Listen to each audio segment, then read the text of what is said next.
Man, we are back. Y'all gonna have to forgive the rough look. I ain't shaving in a couple weeks. It's been over my time limit to shave, but I'm not gonna worry about that today. That's why I got a hat. Just forgive me. I haven't recorded a video actually in a long time, but with passion, you gotta automate things. So I've had videos booked and cooked and ready. So they've been dropping the past couple weeks. In the meantime, I then got married, you know what I'm saying? Did a whole bunch of other things. God is good. I'm grateful. I'm happy. I'm in a great space. So we're back today, man, and we're doing a book review. Listen, I tell you what, though, we got to start it right. We're doing a book review today, and let's get into it. Man. We ain't wasting no time like we always do on this channel. Let's get into it. So like I said, today we are doing a book review of this here book, Fate in the Dungeon of Doom by Peter Okonkwo. First of all, when I said the name Okonkwo, if you are at all having sparks go off in your head right now, leave a comment down below. I will actually pick two winners. One person is going to get a free copy of Peter Okonkwo's Fate in the Dungeon of Doom, and another person is going to get a free copy of my book, No Such Thing as Halfway, which I always put in the background. And we've been going so long, I forgot to put it on there. So give me a second. That's right, back where it belongs. You see it? No Such Thing as Halfway. You get a free copy. If you leave a comment down below, let me know who a popularized character in writing went by the name of Okonkwo. Leave a comment down below, you win a free book. Now, how Peter's book, this book, Fate in the Dungeon of Doom, came to be in my hands and me doing a book review is actually a very interesting story. When I started this channel, man, I just started this channel as a means to, you know, just share with people stuff that I'm passionate about. When I wrote my book, No Such Thing as Halfway, I have friends and family members. And when I say a few people, probably a handful of people just hit me up like, yo, how did you do it? How did you do it? How did you do it? I want to write. I want to do this, that, and the third. What's the process? And I just find myself repeating the same information over and over and over to 5, 10, 15 people. And I was like, I'm gonna do a YouTube channel. That way I have a archive, a repository. Somebody asks me a question, I can just say, hey, watch this. If you still having doubts, then we can talk. But at least something that you can watch over and over and over and over again for free. Peter found me somehow and was like, bro, I love the channel. I would love for you to read my book and do a review. This is my first official book review on this channel. So I'm gonna need y'all to be grace. I'm gonna need y'all to show me grace. I'm gonna need y'all to be gracious with me while I do this. But I thoroughly enjoyed this read and we're gonna get into it right now. Anyway, he reached out to me and I'm gonna put the comment right here. If I could find it, I'm gonna put a comment right here. And he was like, yo, bro, I would love for you to read my book. I said, listen, hit me up on Instagram. At the time, I did not have my email set up yet. I got it set up now. If you wanna reach me, you can definitely email me. He reached out, you know what I mean, like genuinely, very respectfully, and the rest is history. The book is in my hand right now. It took a while for me to get it because Peter is based in Nigeria, which is another, applause. I commend you for that.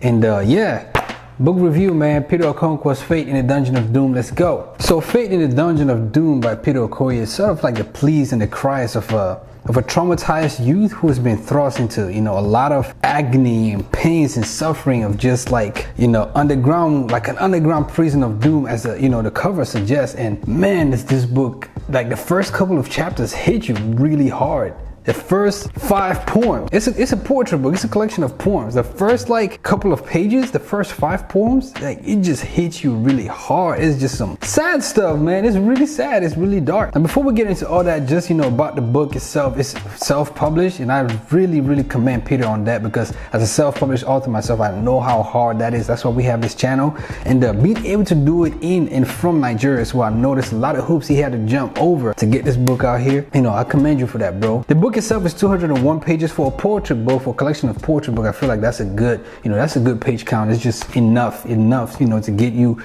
through it really quickly and enjoyably. 6x9 dimension, pretty sizable, pretty nice book.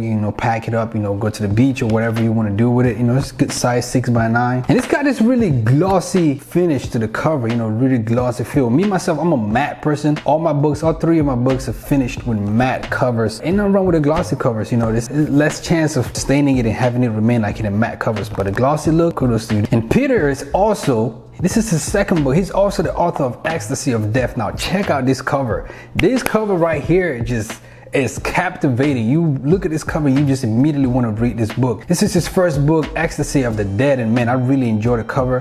Fate in the Dungeon of Doom, the cover didn't really captivate me, it didn't really catch me that well, but it does the job. It's very professionally done. It's not like, he rushed it or he just threw something together. It's professionally done, but compared to his first book's cover, this one didn't really catch me that well, but it's still good. It speaks to the essence and the theme of the book, Fate in the Dungeon of Doom. Now the book is made up of 3 sections. First section is about fate, the whole premise of the book title, Fate in the Dungeon of Doom. The second section is the narratives of a tragic poems of Kwame, and then the third section is just other breathtaking poems and poetry. And like I said, man, the first section, it's really dark, and man, it just got me thinking like what exactly fate is. That word is so it's so intricate, and I really had to pull from Google for this one. It's a noun, fate, destiny, lot, portion, doom, meaning a predetermined state or an end, like something that's been predetermined, like this is your end, this is your lot, this is the lot is cast, but it's the Lord that determines the end of a man, sort of thing. But fate implies an inevitable, unusual, adverse outcome. It's inevitable. This is your lot, this is what's been determined, and it's the course, the course that you're on to eventually meet that lot, that destiny, that end, that demise, or that victory, that desire, whatever it is. But the character or the person in the first couple of poems just doesn't have it, in my opinion. Doesn't have that bright end, to the whole thing. And I wonder if Peter draws some experiences that he himself went through, or just some experiences of the people around him. Like I said, being in Nigeria, me myself a Cameroonian, I could definitely relate, or people in Cameroon right now can definitely relate to a lot of what the character is saying in this first couple of poems, because it's just, you're just crying out. The character is just crying. I don't want to spoil it. I don't want to give too much. You gotta get it. You gotta read it. But man, it's just a plea, and you have no choice. Actually, you do, but it just captivates you. It sucks you in, and you just feel empathy for this character, and you find yourself just wanting to just want to get them out. You just want to get them out, bro.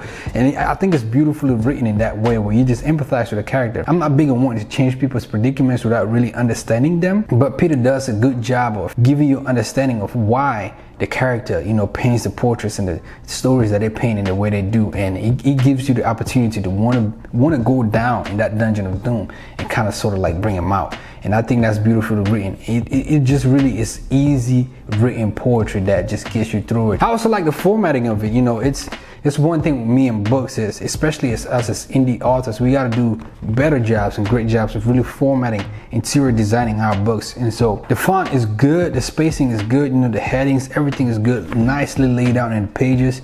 Just makes it easier to read, especially for the poems where some of the sections rhyme. He definitely separates it in a way that it just makes it really easy to read, and it's neatly, professionally produced. So I really appreciate that. I'll share with you real quick a portion of this, first couple of poems that I thought really captured the essence of what the writer or the author of the book was trying to get at. He says, this is just 2 stanzas, 2 little quick sections. He says, I asked the man whose identity had mercilessly dealt with him if fate was the same as destiny. He told me that they aren't the same. He said destiny is lenient while fate is stringent. He said a man can try changing his destiny, but they can never change fate. Then I asked him, you said destiny is lenient while fate is stringent, but the same destiny had mercilessly dealt with you. He looked into my eyes and answered, enduring the pains of destiny is better than enduring the pains of fate. Now that joint hit me. And that's just the kind of writing that you get in Peter Okoye's book, Fate in the Dungeon of Doom. And I've personally, I will go on the record and say this, like I used to love poetry, spoken word poetry, performed poetry, spoken. I really just much more enjoyed reading it lately. Like I've fallen out of love with like going on YouTube like I used to do and just watch poetry for hours. I'd rather just read it for myself these days. And that's, no shade. I totally respect, spoken word artists, people who, perform their poetry. It's an incredible art. It's not easy to do. I've done it for a short time. It's not easy to do, and I respect those who enjoy it, those who do it, but I just rather read it. And then the book breaks into a part 2, the poems of Kwame, the fate of a traumatized lad. And y'all help me ask Peter in the comment section, ask him if Section 2, and maybe I should give you a synopsis of what Section 2 really is a story told in poetry fashion. There's different characters. Of course, Kwame, the main character, his mom, Vanessa, and his dad, Chibuke. He has been missing for years, like a long time. time. And every character in this series of poems are like looking for him. Where the heck is Kwame? I have not seen storytelling done in this fashion with poetry before, and it was a new experience to me, which I thoroughly enjoyed. But I thought what was lacking was, really setting the stage for the reader, really giving context, especially for a reader who is not, being exposed to African, traditional African, geography, or just African anything in Nigeria for that matter. So it just goes right into it. A lot of stuff is kind of like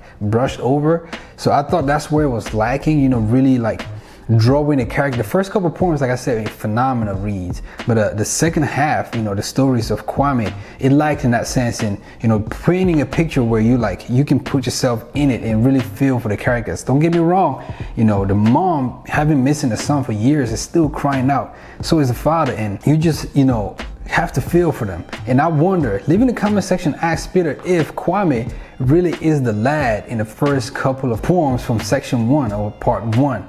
I wonder if he is the lad in the dungeon seeking and crying for fate. I don't know. Leave a comment down below. Let him know if you've read the book or if you plan on picking it up. I don't want to spoil too much, but definitely enjoyed reading this. And in a lot of the poems in part 2 and Kwame's section, I'm reading from the first person perspective. So a lot of eyes, a lot of me. It just really is reminiscent of like Lamentation, the book of Lamentation, the book of Psalms, something that you can read and, feel yourself in it. My favorite, Vanessa's prayer, bleeding into yet another year, Kwame, Vanessa's Lamentations, just incredible writing. Incredible stuff. You start to get the notion that really everybody in this book is in a dungeon of doom. Like I said, it's a really dark book. I haven't read anything like this probably ever. A lot of stuff that I read is just what he did, what she did, what, but this you really go you really go down in the dungeon with these characters. If that's your kind of thing, definitely pick it up. Overall, for a free book, I thoroughly enjoyed it. I would definitely pass this on to somebody or recommend it. If you're into this kind of writing, if you're into this kind of tone of writing. But yeah, go pick it up. Let me know in the comment section if you enjoyed it. Shout out to Peter Okoye for helping me, do my first book review. Leave a comment down below. Let me know how I did. I would love to get better at this. I would love to read more stuff people just, write out there. I know a lot of my peers are writing books. Definitely go pick it up, check it out. I am RifleX. Thank y'all for watching to the end. If you enjoyed it, subscribe. Hit the bell notification so you get updates every time I drop something new. Feels good to be back on the channel. Next time I come back, y'all might see me with a fresh cut because your boy not looking right now. I'll see you on the next one. Peace.